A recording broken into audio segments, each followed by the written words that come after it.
بسم اللہ الرحمن الرحیم۔ السلام علیکم ورحمۃ اللہ وبرکاتہ۔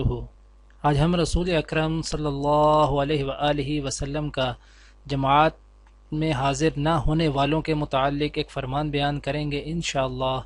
اس سے پہلے آپ سب سے گزارش ہے کہ اس ویڈیو کو آگے ضرور شیئر کریں، جزاک اللہ۔ حضرت ابو ہریرہ رضی اللہ تعالی عنہ روایت کرتے ہیں کہ نبی کریم صلی اللہ علیہ وآلہ وسلم نے فرمایا، میں نے تو یہ ارادہ کر لیا تھا کہ نماز کی جماعت قائم کرنے کا حکم دے کر خود ان لوگوں کے گھروں میں جاؤں جو جماعت میں حاضر نہیں ہوتے اور ان کے گھر کو جلا دوں۔